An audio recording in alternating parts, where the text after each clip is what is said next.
All right. Well, welcome to my masterclass entitled Master the 7 Stages of Writing Your Compelling Story. My name is Christy Ruffino, and I'm so excited to be bringing you this information today. So who am I and why should you listen to me? First of all, I am the founder of the Dynamic Professional Women's Network, as well as the creator of the Overcoming Mediocrity series of books. I'm also kind of a brand strategy coach, as well as I'm a mom, grandma, and daughter. Yes. All right, hold on a minute. I'm going to have to get you guys all muted. So mute all.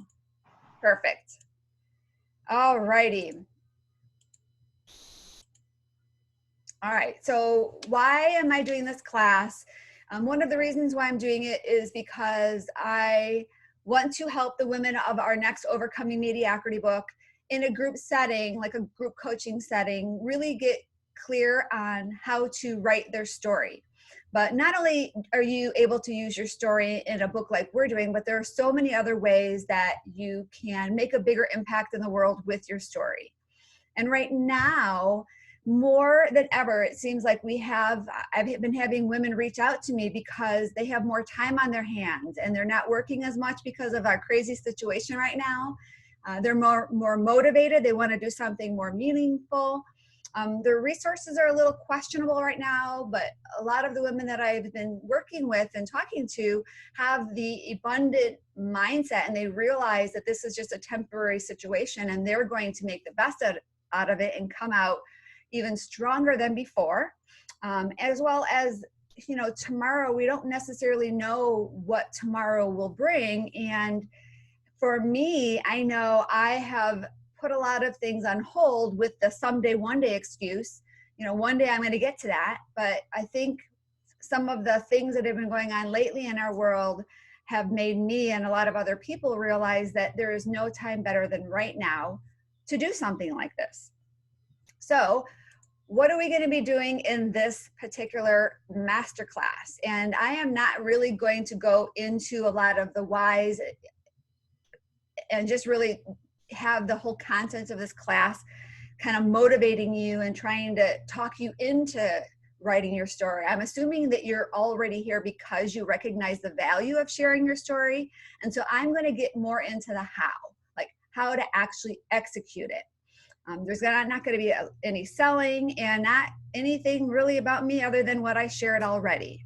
So we're going to have the class today that will be really giving you the step-by-step plan to put all of the different stages together for your story. There'll also be some DIY resources for you when we're done.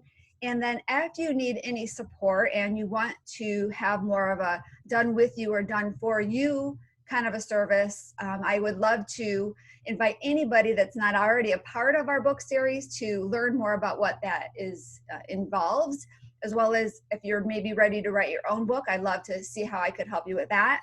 And we do have a publishing division in DPWN, so we can actually help you with all of the different pieces of putting your book together, whether it's just one or two elements, like maybe just the cover design, or you need help with the whole project. We can definitely help you with that.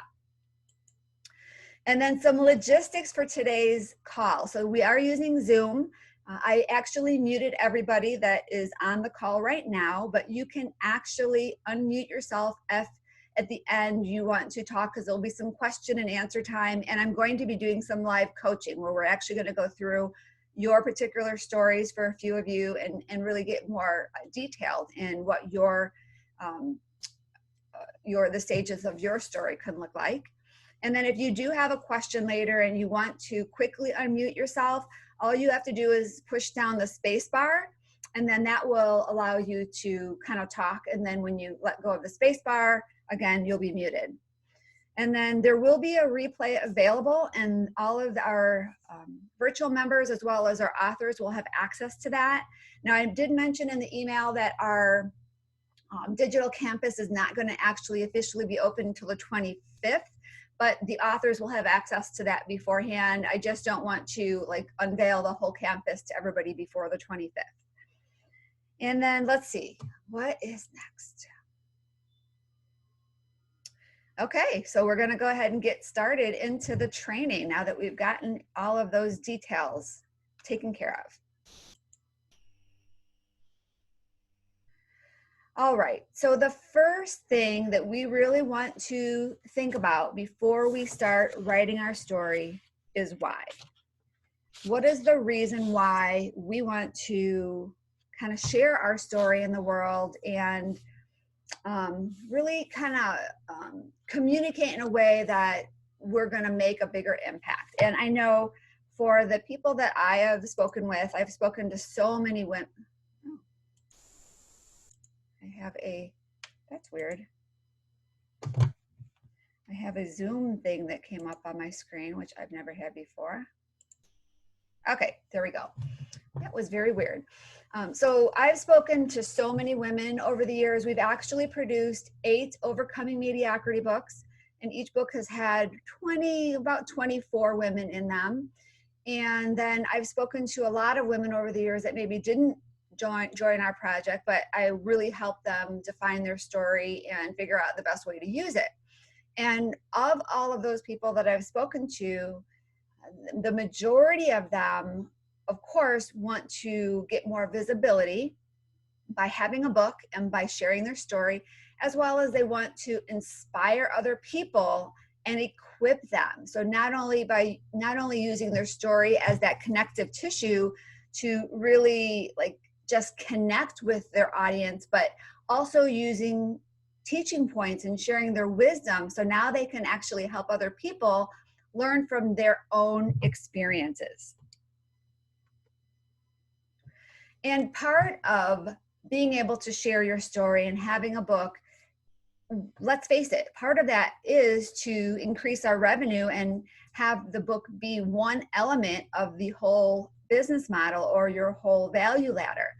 And these are, I just have 2 slides that will show you an example of how your book can actually be a component of your business model, and you can use that as a way to kind of create that framework so your book can be an element that will get people into your funnel and allow you to be able to help them in other ways.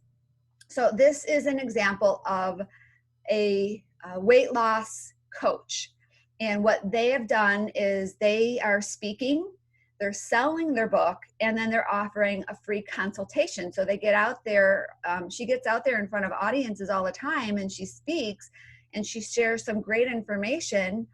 She sells her book because I know when I hear a great speaker, I want to buy the book. I want to take a little bit of that person home with me. So I have a ton of books from not only the different speakers that I have seen throughout the years, but just all kinds of books. I'm a book junkie. But when you are speaking, you want to get the audience into your world in one way. And so you have a free consultation, you'll offer them, you may have this $47 very low price digital product, or maybe a weight loss roadmap, something that's very low priced, but it allows that person to take another step with you. Then if you continue on by offering another service for that audience, you could have a 21-day weight loss group challenge that will include accountability, online training, and Facebook group for support. So that would be a $150 package. And then if you want to offer an additional item for that audience, you'd have a next step in your business model where you have a $15 accelerated group weight loss program. And then finally, you may have people that want to work with you one-on-one. So this is one example. And if we break this down to another level, you can see by doing a lot of marketing and sharing a lot of getting out and speaking, whether it's online or offline, if you can get 60 people that are into your funnel that buy your low price $47 product, and then you convert 40 of them into your $455 product, and then just half of them to your next product, and you have 10 coaching clients, you can see by doing this consistently over and over and over again throughout the whole year, all you need to do is have 60 people in your $47 program in the whole year, but then keep converting people. And then at the end of the year, that, you know, it just is a great way to show you how you can make a lot of money by going out and sharing the same message over and over again, sharing some great wisdom and using your story as the kind of the thing that captures people in and connects them to you personally. So another example is when you get out and speak. So this is for somebody that's doing coaching. And if you get out and speak, you may have online or an online networking. So speak on or offline, just offer a free ebook. You can have a video series that could lead into an 8-week course, and then finally go into a 6-month mastermind with some private support and then private coaching. So this is a very simple, basic business model for you to work on for a year. I mean, this is not something you're going to do in a 4-month window. You do this in a whole year.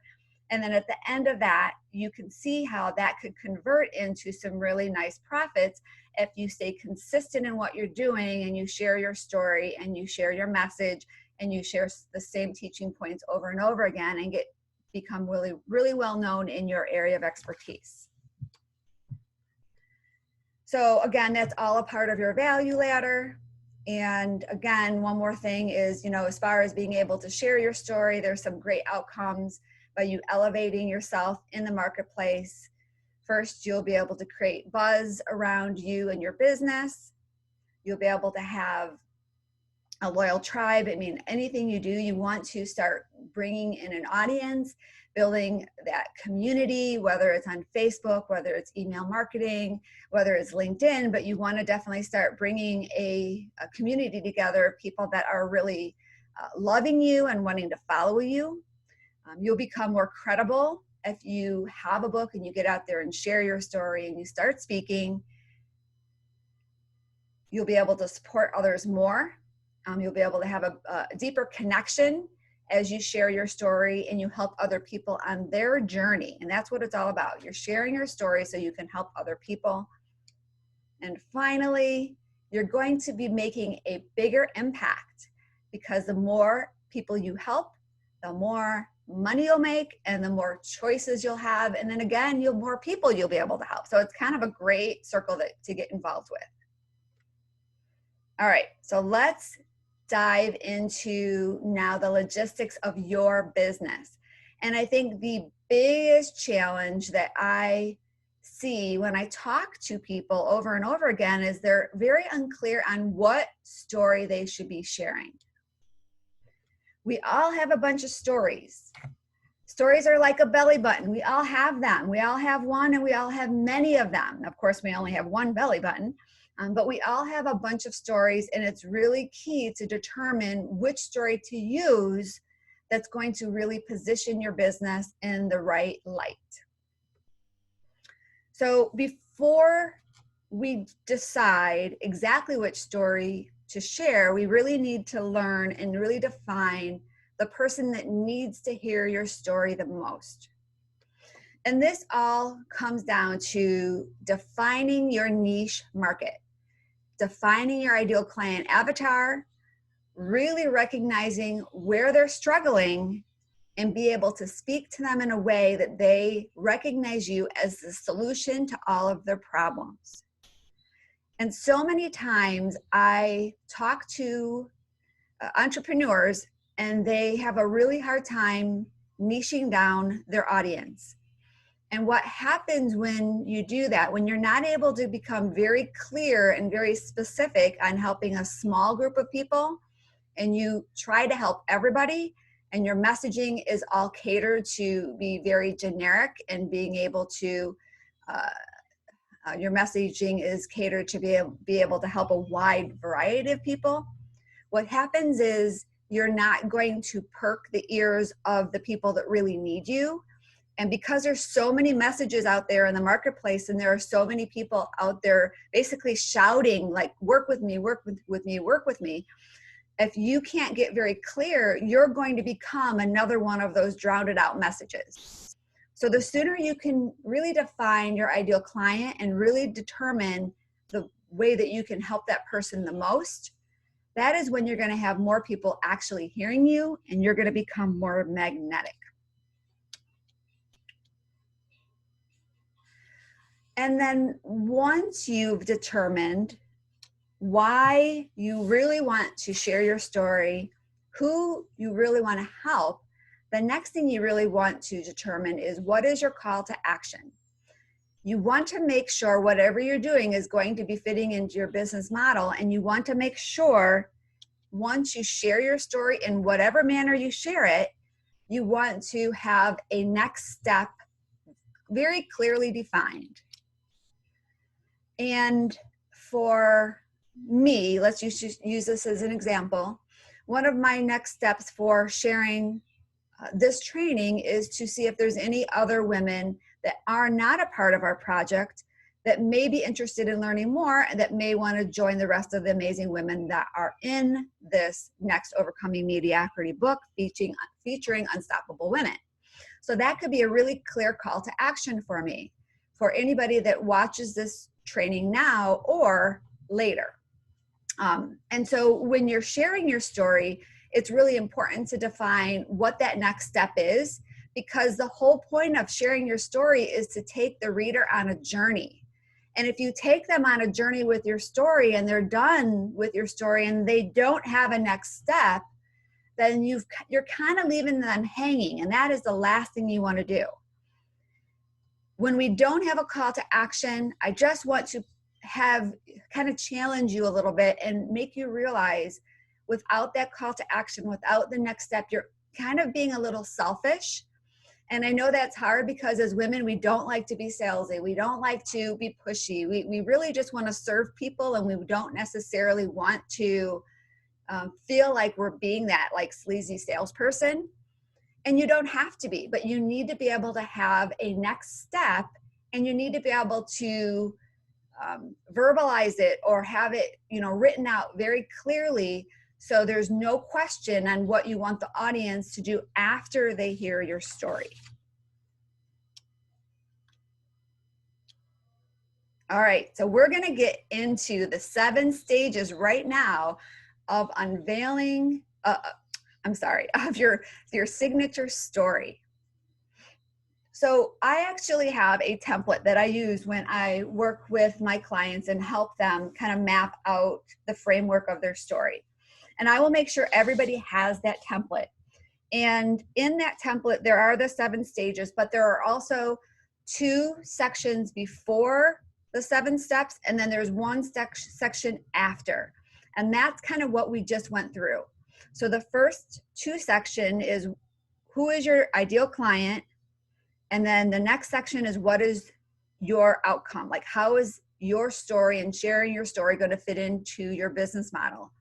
And then the last section is the call to action. So what I did in the last 5-10 minutes is I really wanted to kind of explain those elements, because your story has to fit into some sort of purpose. And again, when you're taking the reader on a journey, you need to be very clear what your journey is before you can help them with their journey. So now we're going to dive into the 7 stages. And stage 1 is for you to unveil the defining moment. So before I start, I kind of want to back up a little bit, because one of the challenges that we will all have, and I have the same challenge, is to define which story we want to share. And honestly, it's hard for us to figure that out for ourselves. It really is, because we're so wrapped up in our story and our business and kind of our own head that it's hard for us to see that objectively. And that is where I love helping people, is just really extrapolate based on their goals, their history, their emotional positioning. I really help them define which story that is best to be used for their business right now. Now, of course, a year from now, they may use a different story, but it's really important for you to define which story you want to share right now for the purpose of, like, say, the next 6 months of your business? And I like to say that because as an entrepreneur, sometimes, again, we have a hard time narrowing it down. And it's hard for us to say, okay, I'm going to be doing this for the rest of my business, because you're not. Your business is going to keep evolving. But if you can, in your mind, just reconcile the fact that you need to stay focused on one area for a defined period of time and just do that over and over and over again, you can keep evolving to the next step. But you've got to get really good at that one stage or that one focus in your business, and then you can keep expanding. But let's say right now you've defined the focus for the next 6 months of your business, and you've defined your signature story. Then there are lots of ways that stories can be written. There are so many models for sharing your story and developing the plot of a story.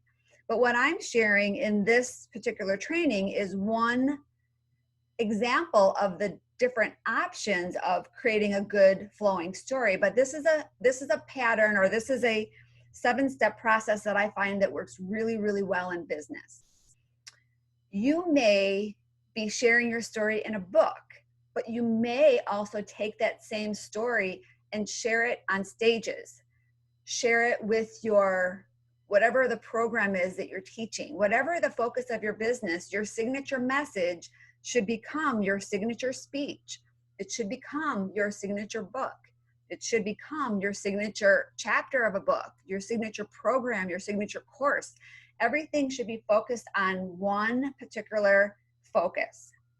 And then by sharing it in a book, in the written word, this is what we're going to be getting into right now. So the first thing is to define the moment of your life that everything changed. And one way to do this, and of course, you don't have to keep this as your opening statement forever, but it's a great way to get started. I would start by writing down, it all started the moment that, ...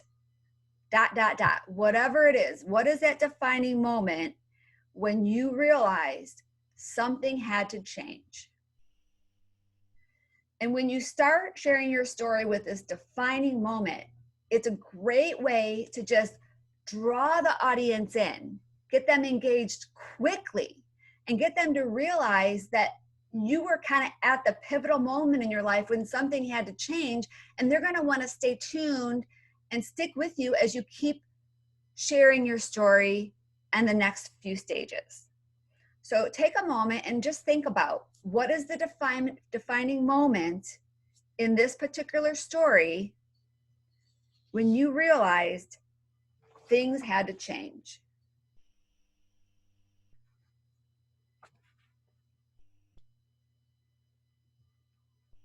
All right, stage number 2. What is the pending disaster?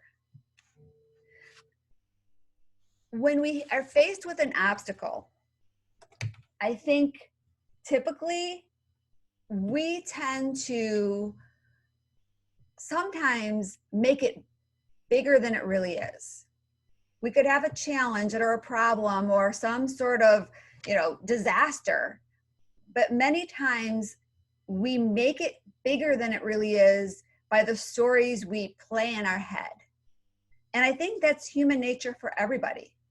But the next part of your story is really defining and verbalizing and writing like a couple paragraphs about what would happen if things didn't change. You take that pending disaster and you start bringing it to life, and you start verbalizing that how things could be if you don't do things differently. And that will take that defining moment, and it will just heighten it. It will make it more dramatic, and it will just draw the audience in even further. So take a moment to just think about that. If you are at this pivotal moment and your brain is kind of like running away with different scenarios on how that bad moment could become even worse if things don't change.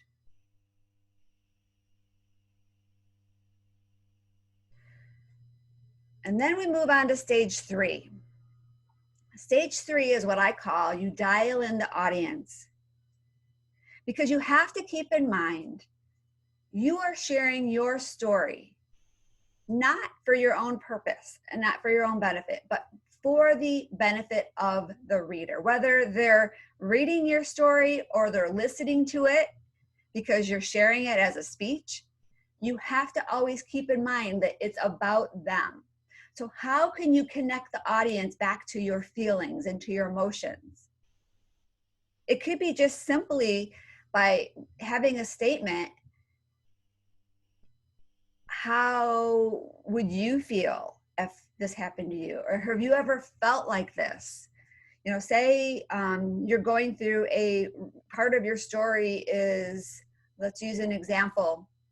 Say part of your story is you went bankrupt and you had all of these bills, and you know there was a pivotal moment that you had to do things differently because the debt was so high. If things didn't change, it's just going to get worse. You're going to lose your house, and you know you've been able to define the moment, and you played out that disaster that's coming, and if things don't change, how much worse it's going to get. But now you kind of go back and reflect to the audience. Have they ever been in a situation like that where they felt overwhelmed or where they felt that there was no way out? And you just add some language, whether it's the spoken word or whether it's the written word. You add language that will get the audience connected back to being relatable to your journey by connecting their journey to that. And dialing in the audience is really, really important. And then we go to stage 4. And stage 4 is when that decision was made to create a change. You are at the brink of disaster. You saw how things were going to get so much worse. You connected the audience to your feelings and your emotions. It's really important to use those feelings and emotion words.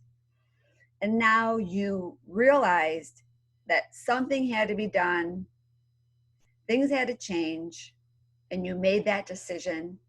No matter how hard it was, sometimes when we make that decision, things are going to get worse before they get better. And making the decision can be very scary. I remember,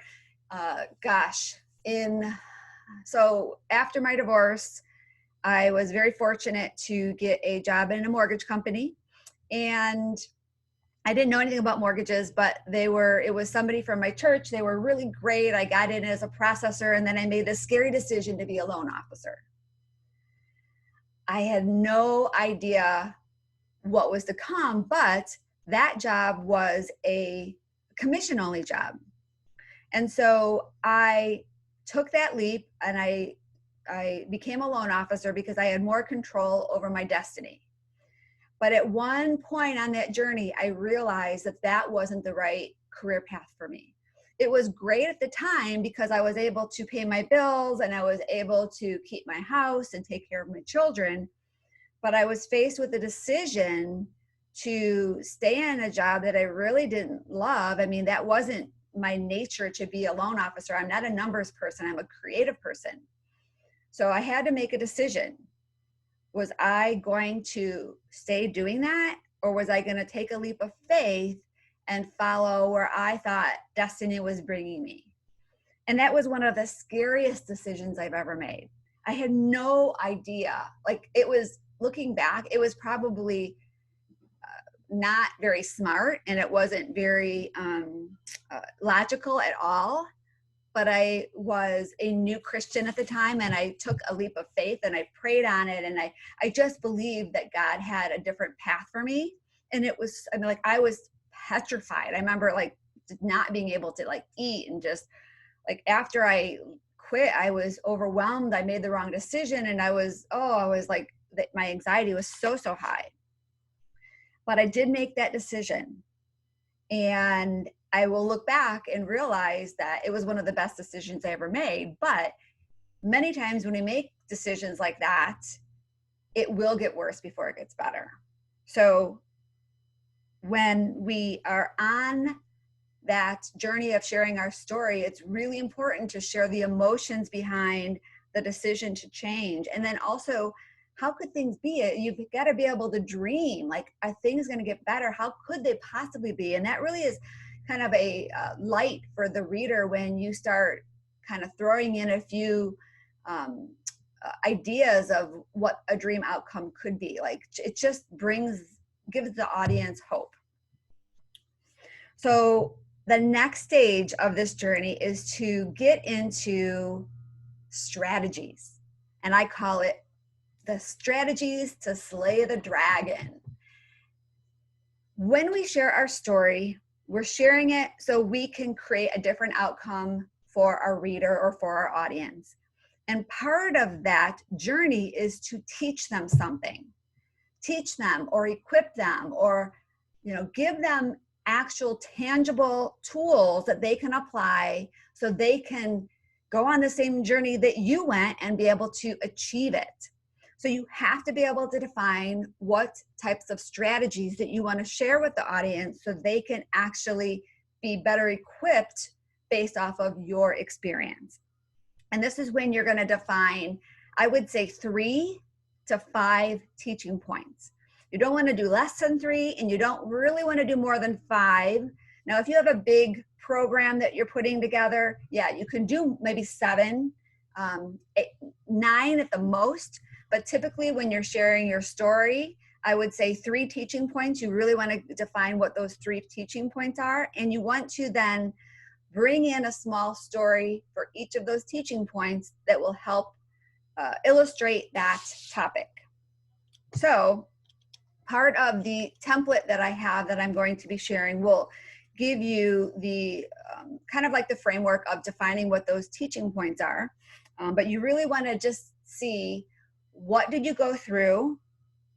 How did you come out on the other side? We're not even going to get to the outcome yet, but right now we're going to teach the audience. So think about 3 strategies that you created, you developed, you implemented, whatever that looks like. Just 3 things that you want to teach the audience as a part of sharing your story.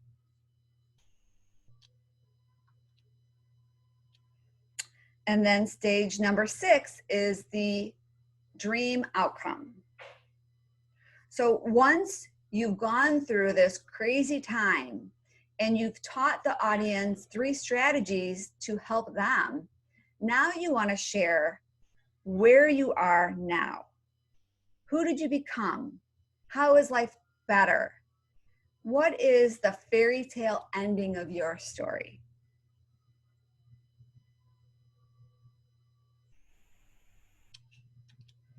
And then the final stage, stage number 7, is the desired action. And this is where we get back to the audience. So it's the desired action for the audience. We talked earlier about a call to action. This is where you take your dream outcome, your fairy tale ending, and now you're going to make that relatable to them. Who do you want them to become? How do you want their life to be different?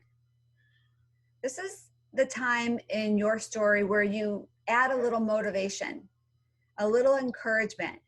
Just, it could be a few sentences, but you are really focused on giving hope to the reader that they can have the same outcome you had. Keep your call to action in mind, because that's the next step. That's what you want them to do next, but you have to motivate them. You have to encourage them. You have to really let them know that they can do the exact same thing you did based on the wisdom that you shared with your teaching points. All right, so this is a recap. And again, I shared that I'm going to have a template that I will make sure everybody gets, but this is how the template is kind of put together. It will give you initially a space to kind of write down who is your dream client avatar, what is the reason you're sharing your story, what's your outcome for you and your business. It will go through the 7 stages, and then at the end where you're really going to get clear on your call to action. And do not leave out the call to action, because that is really, really important for you as well as your audience. And then my call to action, as I mentioned, is I have 5 remaining chapters in our next Overcoming Mediocrity book. And if anybody wants to learn more, all you have to do is message me or schedule a call with chatwithchristy.com. So what I would like to do is I'm going to stop sharing my screen, and I am going to see if there's anybody on the call that would like to, let's see, who do I have on here? That would like to kind of be an example or share their story and go through a coaching session. So I'm going to go ahead and stop the recording.